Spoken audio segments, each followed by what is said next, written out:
रूस और यूक्रेन के बीच 24 फरवरी 2022 को शुरू हुए युद्ध को 42 महीने पूरे हो चुके हैं। इतने लंबे समय से चल रहे इस युद्ध पर अभी भी विराम लगने के आसार नजर नहीं आ रहे।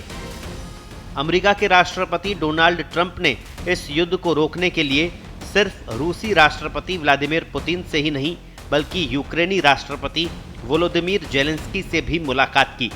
जेलेंस्की से तो ट्रंप अब तक 3 बार मुलाकात कर चुके हैं। मुलाकातों के इस दौर के बीच दोनों देशों का एक दूसरे पर हमलों का सिलसिला जारी है। रविवार को यूक्रेन ने रूस पर ड्रोन अटैक किया। रविवार 24 अगस्त को यूक्रेन का स्वतंत्रता दिवस था। इसी दिन उसने रूस पर कई ड्रोन दागे।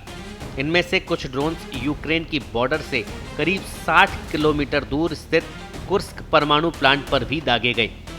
रूस के एयर डिफेंस सिस्टम ने इन ड्रोन्स को मार गिराया, लेकिन उसके धमाके का असर परमाणु प्लांट पर हुआ। कुर्स्क परमाणु प्लांट पर यूक्रेन के ड्रोन अटैक की वजह से इसे रिएक्टर नंबर 3 की परिचालन क्षमता 50% तक कम हो गई। एक सहायक ट्रांसफार्मर को भी इस वजह से नुकसान पहुंचा। इस कारण बिजली उत्पादन में कमी आई है। रूस के रक्षा मंत्रालय ने जानकारी दी कि यूक्रेन के इस ड्रोन अटैक से कुर्स्क के परमाणु प्लांट के आसपास रेडिएशन लेवल सामान्य है। इस हमले में कोई हताहत भी नहीं हुआ। रूस के रक्षा मंत्रालय के अनुसार 12 से ज्यादा क्षेत्रों में यूक्रेन के 95 ड्रोन्स को मार गिराया। यूक्रेन के ड्रोन अटैक की वजह से रूस के उत्तरी लेनिनग्राद क्षेत्र में उस्त-लुगा फ्यूल एक्सपोर्ट टर्मिनल में भीषण आग लग गई। इसके कारण लेनिनग्राद क्षेत्र के पुलकोवो एयरपोर्ट सहित कई रूसी एयरपोर्ट्स पर उड़ानें रात भर के लिए रोक दी गई। समारा क्षेत्र के सिजरान में एक औद्योगिक केंद्र पर ड्रोन हमले में एक बच्चा घायल हुआ। हालांकि उसे इलाज के लिए नजदीकी अस्पताल में भर्ती करा दिया गया और अब उसकी स्थिति सामान्य बताई जा रही है।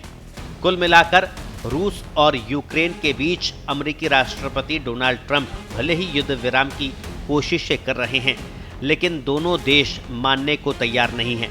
पहले रूस ने यूक्रेन पर अटैक किया, तो अब जवाब में यूक्रेन ने भी अपने स्वतंत्रता दिवस पर रूस को कड़ा संदेश देने के लिए न्यूक्लियर प्लांट पर अटैक किया है।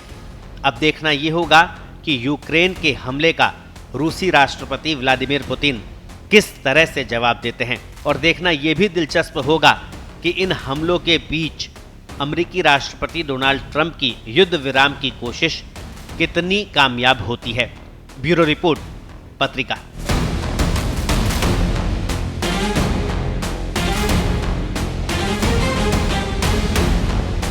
देश दुनिया की ताजा खबरें और वीडियोस के लिए अभी डाउनलोड करें पत्रिका ऐप।